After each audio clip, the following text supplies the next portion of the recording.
Hello. Welcome to Measure of an Episode. As you know, where our mission...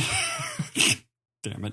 Where our continuing mission is to explore what makes a Star Trek episode a proper Star Trek episode and not just good or bad or season one television. My name is Paul. I'm Jonathan, and we do this through three criteria. The first one is there something science fiction integral to the plot? It's woven through like a tapestry. Or is there a moral or ethical dilemma that is presented in the episode? And there are three criteria. Nailed all three of them. This week, we watched the Next Generation Season 1, Episode 25, the last episode of the season. Yeah, the season finale. The Neutral Zone. And I'm guessing that this is the first time we've heard this concept of the neutral zone. I think it is. I think they introduced a lot of new ideas, like the Romulans. This must be the first Romulan that we've seen on the TV. Was that what we were struggling for? Two letters. I found the word. Yeah, in Next Generation is the first time we've seen the Romulans. Yeah. So it's interesting. Okay, let me read the blurb. Waiting for Captain Picard's return from a Federation conference, the Enterprise crew discovers a disabled 20th century Earth satellite. And, okay, so I think the theme of this episode, That's the whole blurb? That's the whole blurb. Okay, so the DS9 stepped in for that I'm still reading the blurb, so we just get through the blurb. No, the theme of this episode of The Measure of the episode, is that I've discovered that I'm a monster. Oh, okay. Right? Yeah. And we will get through that. This by the way, this is definitely a Star Trek, a proper Star Trek episode. Right. In my opinion. Yep, I would agree. Yeah. And it was interesting going into it, not knowing that it was the last episode of the season. Because boy, did it feel like it at the end. It's like, I'm sure they had this discussion in the writer's room. It was like, this is the last episode. We should acknowledge this is the last episode. Yeah, maybe we should have a monologue acknowledging this is the last episode and that we have more to do, practically begging Paramount to give us another season. Yeah, that probably would have happened in the writer's room if there hadn't been a strike going on. Oh. Yeah. Everybody as a whole is pretty disappointed with this episode. They didn't think that the idea was bad and that the execution was necessarily terrible, but they felt like the episode needed one or two more run-throughs and revisions, which it just didn't get. Yeah. Well, I feel like it needed it. Because this is...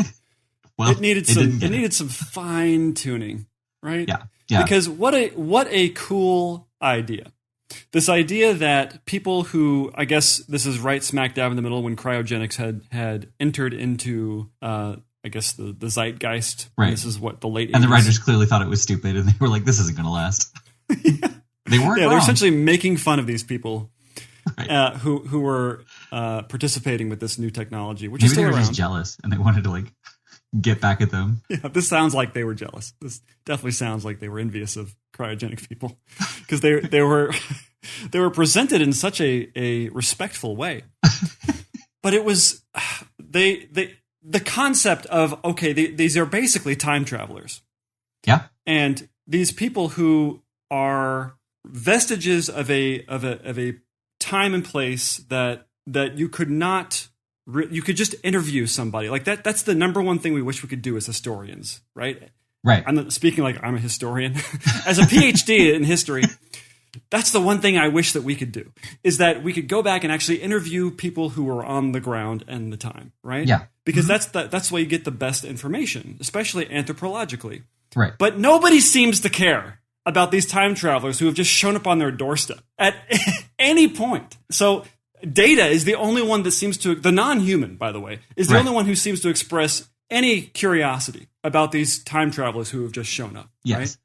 To be fair, though, they did kind of show up at the worst possible time. But we don't know it's the worst possible time until Picard gets back. And yes, Riker could not give two shits about these. Oh, we found some people who appear to be frozen and they're alive. And we just found them in the middle of space.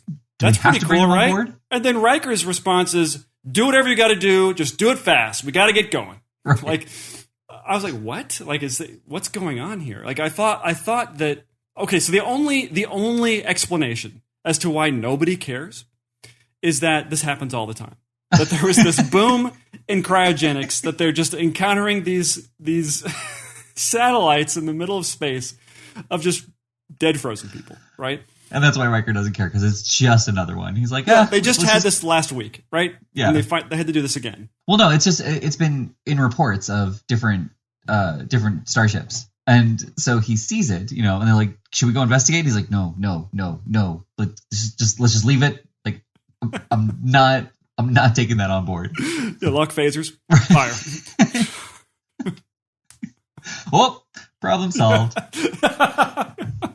But wouldn't this be like the most, especially for Picard? Now, I understand that Picard has got bigger fish to fry in this moment, right? Right. It's sort of a pressing scenario. But he is a goddamn archaeologist. He loves old stuff, right, and finding out about old people. They never miss an opportunity to say, like, well, I got to visit the ruins of whatever in this planet. It was wonderful, and I just got back with my fedora. And it's like, but you don't seem to care about these people from your own planet. Right. But you could, I feel like the real Picard, not the one in this episode, but the actual Picard would place aside the Romulan thing just for a second, just for an hour, right? Just for an hour. Like, and they had like 19 hours, by the way, to go from one station to the next station.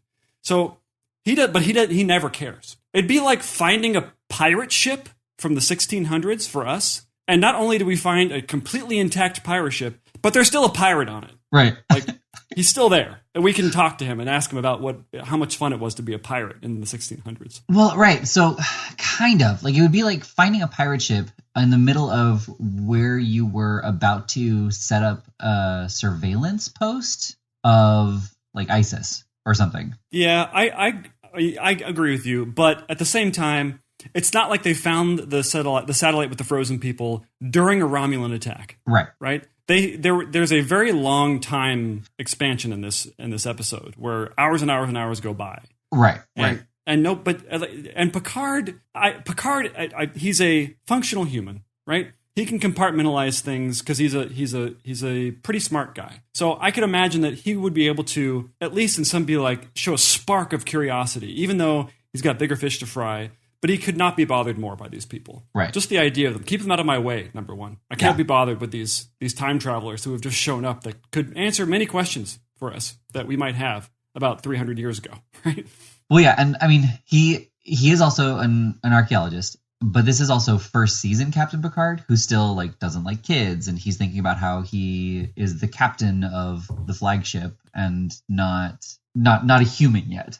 So I'm willing to concede that part of like the irritation that all this happened. But having said that, like, yes, I completely agree that he had enough time where once they had set this up, he was like, all right, now let's go unearth some fossils. Right. I don't know. This is why I think I'm a monster, because clearly, I guess the fate of the Federation possibly is at stake because the Romulans are back, Uh-huh. And I don't seem to care about that. I want to know more about these time travelers. Like, I'd be a terrible captain in this moment. That's why I think I'm a monster, because I don't care about billions of other people. I just care about these three people who have time traveled from the past. Well, I mean, if that's all you care about, then yes, you're a monster. But I think you're almost a better captain than Picard at this point because you are compartmentalizing. You're like, yes, this is a big issue and we need to address it. However, we have time. And there are these people here who... we have this, not even once in a lifetime, a unique opportunity to explore the past in a way that cannot be done. Oh, yeah. Remember our mission to seek out new life? This is part of that. This would definitely fall under that. Like life from the past. That's new life. That's like, right? Is it? I guess it's an old life, but it's a new right. perspective on it. Right? But it's not new perspective on old life, Paul. That's not what their goal is. Their goal is to seek out new life. New civilization. This is not a new civilization. I guess it's old, right? Yeah. Yeah. I'm surprised they just didn't throw them out the airlock immediately. Right. Yeah, like they should have done it with Scotty too. They just phaser him immediately. Up, you're over 60. Right. Just new. But having said all that, like it would have been also a very cool approach if they did take that time to ask them what life was like on the 21st, in the 21st century, or the end of the 20th century. And they had a successful, at least multimillionaire businessman. They had a struggling musician, and they had a housewife. Like, it would have been so cool to hear their 3 different perspectives on the world at large at the time where they were. Yeah, I mean, I guess this is the problem with this kind of thing, is that the concept is really cool. Oh, you have these people who were frozen in time, and now they're here, and they didn't even really know, and now they have to adapt, right? Right. But what do you do with that after the first act? Like, it would be hard to integrate them into a Star Trek kind of thing without it just being all 3 of them giving the "when I was a boy" speech, right? Which is my favorite speech in television and movies. Yes. Well, kind of. I feel like, so it would be the B plot. Like the A plot absolutely would be more investigation into the Romulan stuff. It wouldn't have been just the little background conflict, I guess. Yeah. Which, quick side note there, when they got to the what was it? Just the outpost, I guess? Space stations of some kind? Well, yeah. So when they talked about that, I assumed that it was like the other outposts, like Deep Space Nine and that kind of thing, where it was in space. And so when Worf said there's no sign of them on the planet, I was very confused by that statement. It's like, you do realize you're looking at space, right? Like, why are you saying there's nothing on the planet? But anyway, if they had expanded the conflict with Romulans more and made the time travelers the B plot, I feel like they could have put one person in each act, so it wasn't just everything happens in the first act and we hear it, and then what do we do with them for the rest of the second and third act? Like, we could have that time with Deanna, just sitting with them, hearing what life was like, which obviously would just be for the audience, but they would be kind of collecting that information as well to like realize there's a colorful tapestry in history that they were not aware of. But it would have been, again, it would have been one of these things that I love, that happens all the time in the show, where they would be describing a society that we already live in and know everything about to somebody who is like, so tell me, what is this pizza that you talk about? Right. Tell me about pizza. TV? Yeah. Yes. We have this, we had to suffer through that a couple of times with this. And I just didn't, I don't know, it just didn't feel very well fleshed out. It felt like they were like, we want to concentrate on this B plot. Let's put all our resources into the B plot of these, of the frozen survivors. And this whole interesting Romulan thing, let's table that. And let's focus on coming up with quips from the failed country guitarist. Well, okay, so you wanted them to focus on the historical side of things, but you didn't want to see them talking about the historical side of things? Here's my idea. I got a whole idea. Okay. You have them wake up one at a time. And you do that by like, look, we had, some of them were farther gone than the others. We have to do some surgery. And so you have them gain consciousness incrementally. So maybe the first one is the lady and she knows very little, but you're like, something's off about her. What's going on with her? Like, she's hiding something. And Troy's like, yeah, you're right. She's hiding something. You're like, thank you, Troy. Your value on the ship is fantastic. So you have that happen. And then the next guy wakes up and he asks very strange questions, almost as if you're saying, so where's this person? Or where is this thing happening, right? Like, there was some sort of intrigue. And then the third person wakes up and he gives you more information. So there's an intrigue going on that may or may not be germane to their situation, right? Whether or not you think that they are plants, that they're actually contemporary humans that have been made to look like they're very old, or they are from that time period, but for some reason they have information that is relevant to the future. Or the present in that moment. So, but there's the mystery, right? They're hiding something that even when realizing they're 300 years in the future, they have not abandoned, right? Because they even set forth in this particular episode with these people that they say, once they all realize, and they all absorb that everything they know is gone. Their way of life has totally been eradicated. That kind of sinks into them, and they're like, oh, I realize now that I mean nothing. And so that does not happen for them, even after they realize that they're 300 years in the future. And so you're like, oh, what's going on here, right? Like, there's something afoot that they really want to get back to Earth for some reason. And so you're like, oh, they've hidden something on the moon, and it's a giant bomb, and they think this is all, give them something to do other than just be one-dimensional people. Right. That would have been better. Of course, you couldn't have done the Romulan thing, or maybe you could have, just not in the way that they were doing it. But give them some sort of intrigue that they can exploit. The Enterprise has to solve and not just be bothered by the entire episode. Right. Yeah. But okay, so to what end? Like about 44 minutes. 45 minutes, I don't know.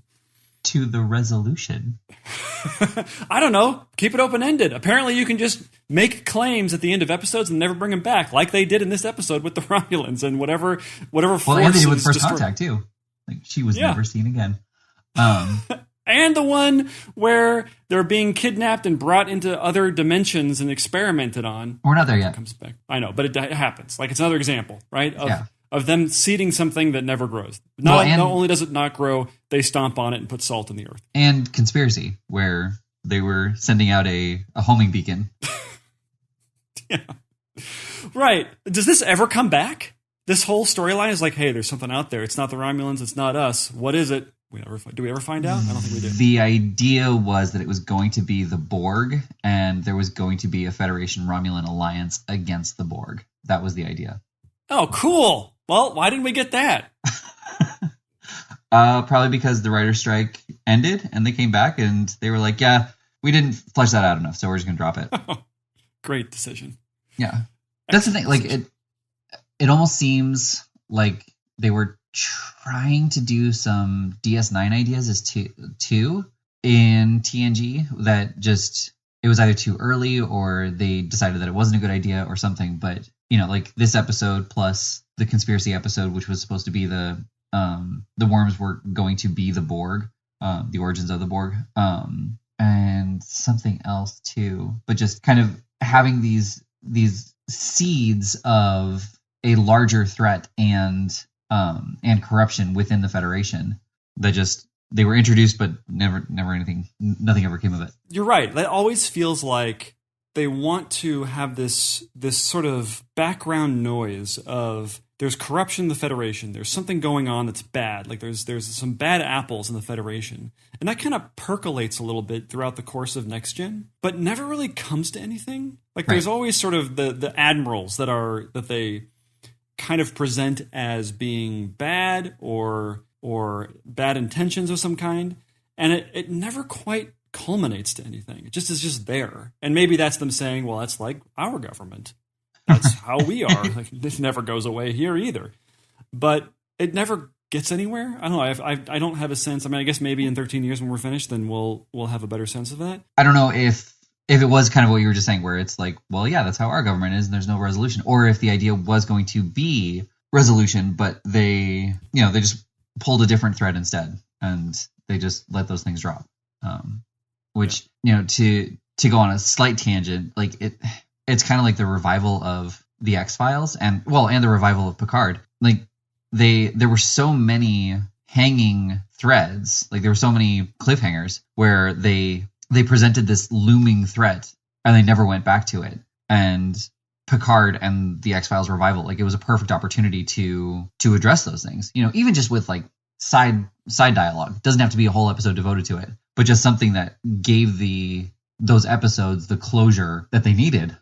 Yeah, tie them up in some way. I don't need a lot. Just give me something. They could have been an episode instead of a bottle episode where they do a clip show with Riker. Have a bottle episode where they tie up all the loose ends of the season. Right. That would have been great. That would have been very easy to do too. Yeah. Yeah. I think is the clip episode. It's the season 2 finale. Yeah. Season 2. Oh. Yeah. I actually, which was surprising. Like I just read that and it was surprising to me because I could have sworn that Dr. Crusher was the one who was helping him, but I could have too. And it's not. No. Yeah. So there's a funny moment in this episode that I actually laughed at.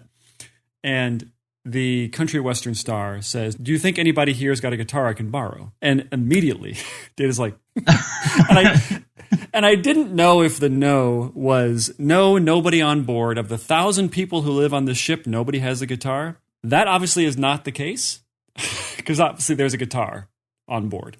No, he replicated it. He said that. No, my point being is that the no was no. There's nobody who would lend you their guitar, right? Because of you, because they're afraid of getting whatever you have, right? Old, yeah,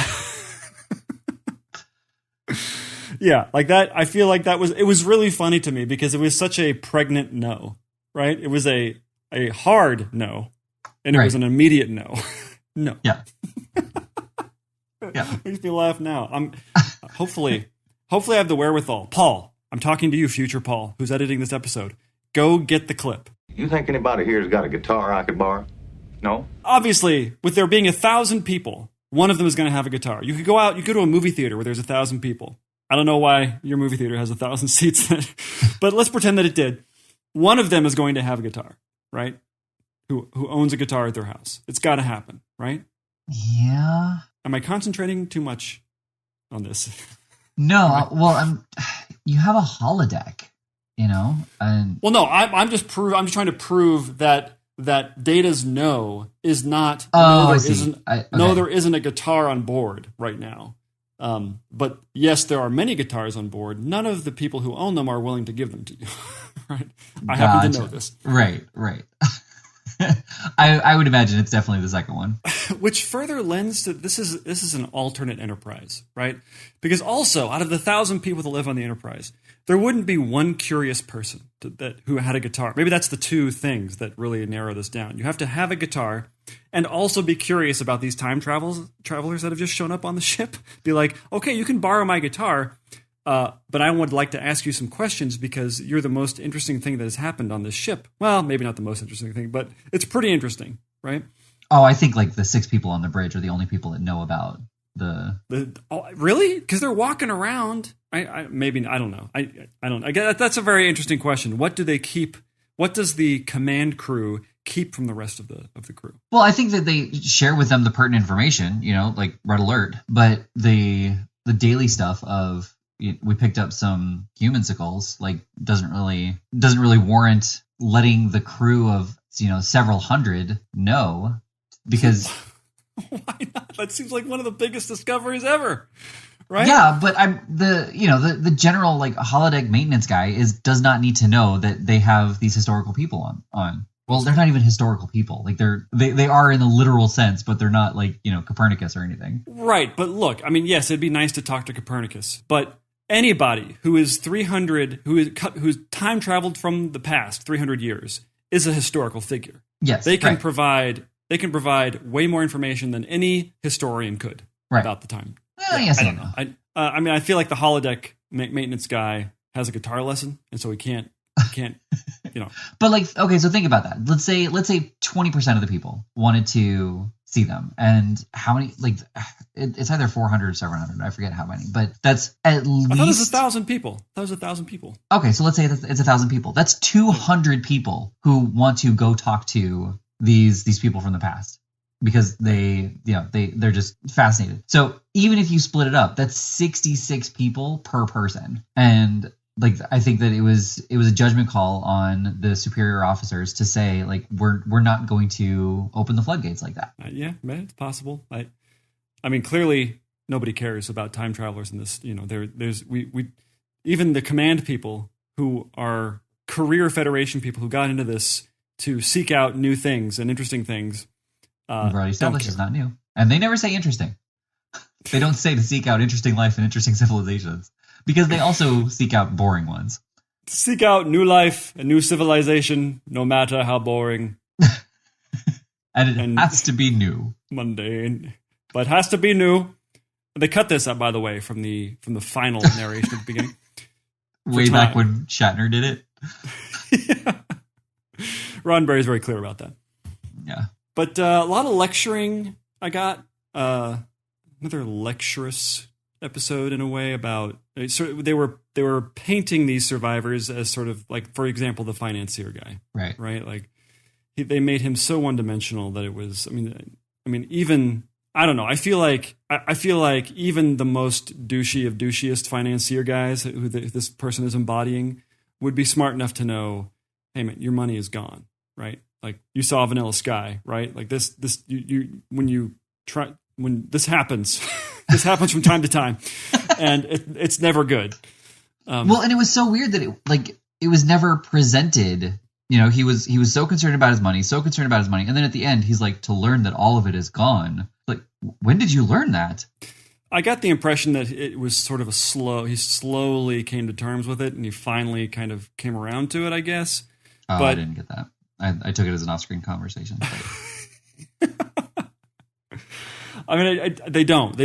I mean, he was a one. This is what happens with one-dimensional characters, right? They have no arc. They're just they are one way in one scene and another way in the next scene because it's narratively convenient. Yeah, and they just have him show at the end of the then the confrontation.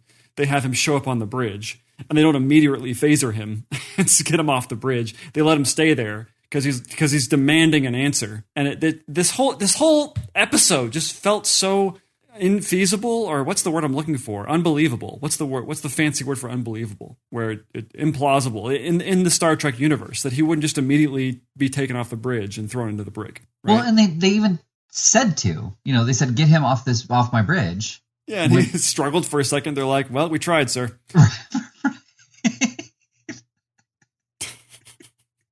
I'm just picturing them like holding him for a minute, and he just wiggles his arms. And they're like, whatever. Like, we tried. We did our job. Smoke break. Anyway, so when he's going up to the bridge, that's what I was going to talk about. So the turbo lift, there was one person who came out, and he it's a single corridor, or not even a corridor. It's a single, not even a room. I don't know what you'd call it. A single chamber, I guess. And cul-de-sac. He assumes that it's an elevator. Like, he goes in and there's no panels or anything. And so, like, instead of going, oh, this must be a closet, like, he figures out that it's an elevator. And that's what I'm saying. Like, if two people came out of there, he absolutely would have been like, oh, I probably shouldn't go in there. Probably needs to be cleaned first. Well, I like the idea that this is where they make people. The future is amazing. This is how they make them in this pod here. Oh, take the episode in a completely different spin where he believes that it's just like it's an alien race that found them instead, and they're just trying to make themselves look human. Actually, I was thinking that it would be a very interesting episode to see it from the perspective of the survivors. Yeah. It couldn't be a Star Trek episode where you know who they're encountering, the people in the future.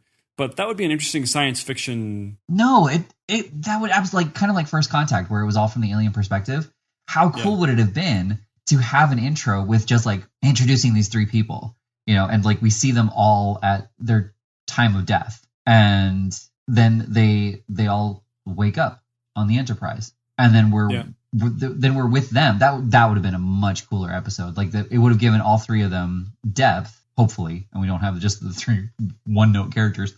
And we are fed information as it's given to them. And, some of it would have to be like stuff we already know, like they're in the 24th century, this is the Enterprise, the Starship, blah, blah, blah. But to learn the stuff about like the Romulans, like they don't need to know, but kind of what happened with Picard, where he's like, we're in a crisis situation, and maybe for like at least the first act, if not the first half, and with like amazing writing through the whole episode, but stay with just them, and then we can go to the crew of the Enterprise. Dude, you inspired me. I got it.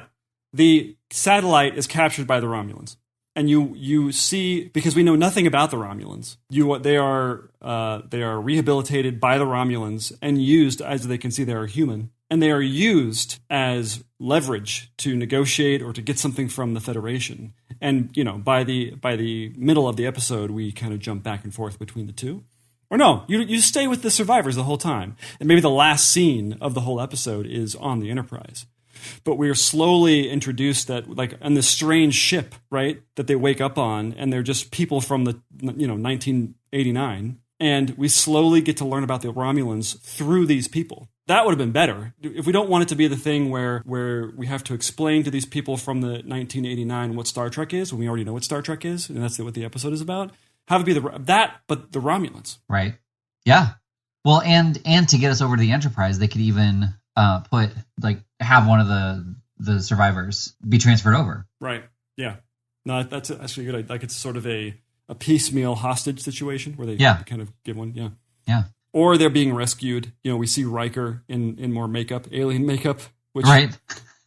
Well, yeah, I mean, and then, yeah, absolutely. So we'd be with the Romulans, totally confused by what's going on, and not knowing anything until like one of the crew that we recognize in Romulan makeup, prosthetics, something. Just shows up. They could have come up with something to get rid of that cliffhanger. It was a cliffhanger, really. I mean, it wasn't a best of both worlds cliffhanger, right? But it was a cliffhanger nonetheless, because they capped it with a "let's carry forth into space." Like, they didn't need that part. They just should have said, when the Romulans say, we're back and we're staying, and this is, we're here to stay, fade to black, right? Uh-huh. That should have been the end of the episode, but I guess they felt they needed to beg Paramount for another season. Do you know if they were re-upped at this point? I don't know. I didn't see anything. What a shame that would have been if they said, no, it just didn't get the numbers we wanted. We're canning it. Can you imagine the shame? Knowing what the outcome was. Right.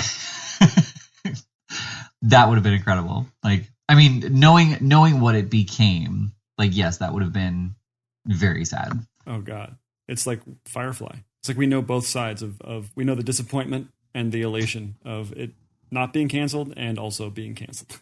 Yeah. Well, and then imagine season 7 of Firefly.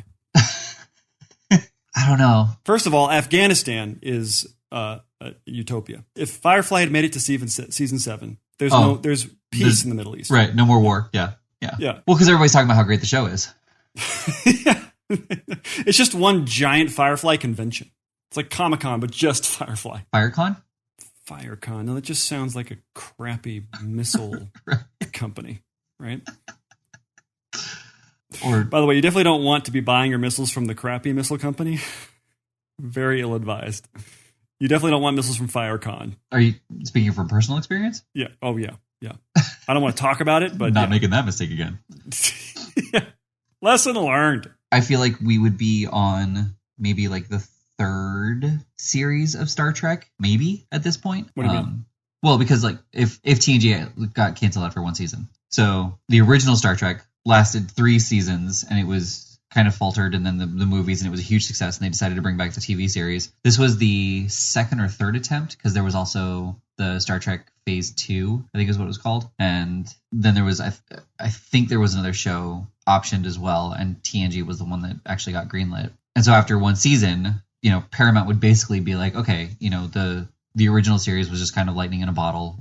It's not really going to happen again. And then something would happen where they were going through archives of IPs, and they were like, well, let's try the Star Trek thing again, So I want to agree with you, but I also want to say this seems like, because of the amount of resources they put into TNG, that this would be the swan song if they didn't pick it up, right? This would be like, well, we tried several times, can't make it stick, it's done. So I could see that happening as well, where this was just the last iteration, and yes, it was good. It gains a cult following. Maybe they get a movie, 2 or 3 years later. Right. And it does great in DVD sales.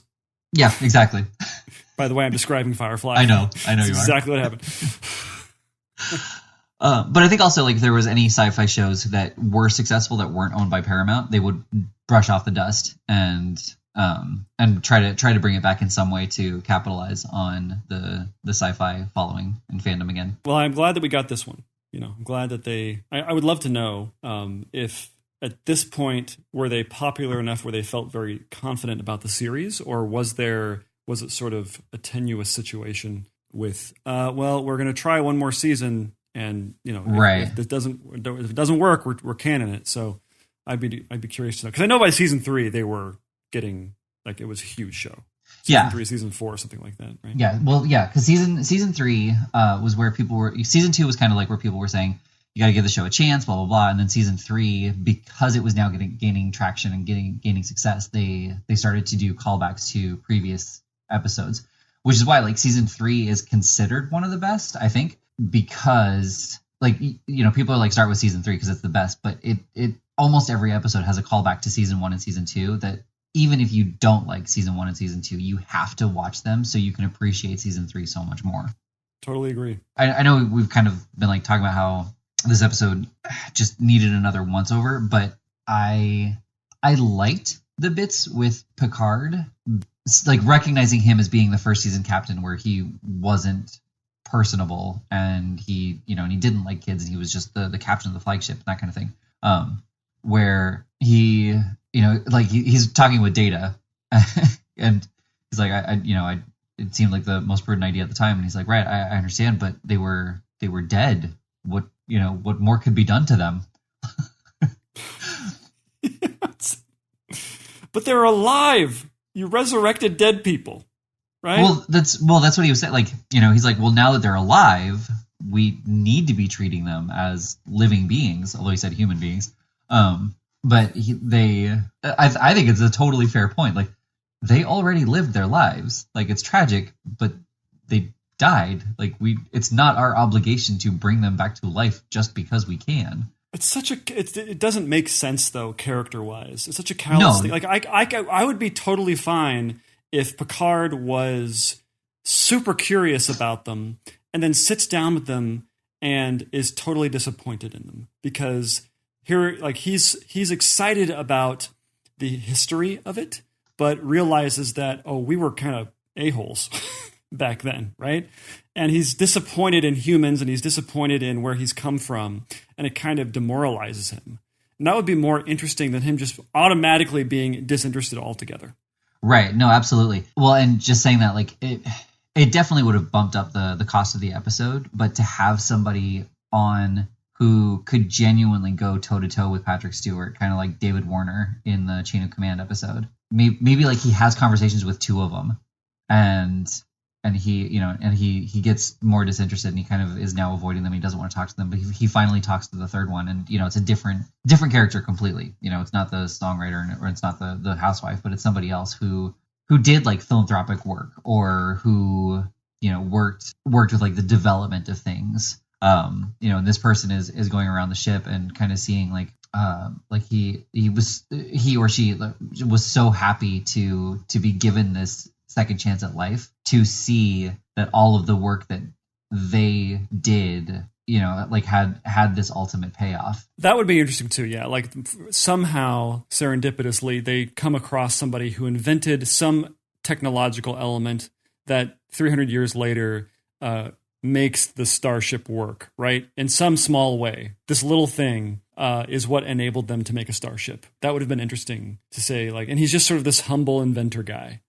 Right. Who seems unassuming, died unceremoniously, and he happened to be the inventor of X, and it was like this amazing thing. And it wasn't realized, kind of like Bach, where they didn't realize what they had until after he was dead. It would have been cool to kind of see what you were talking about. Picard's like fascination with history, getting disillusioned by the two people he talks to, not wanting to talk to the third. Or like one way it could happen is that he interviews the first two people who he's dramatically disappointed by.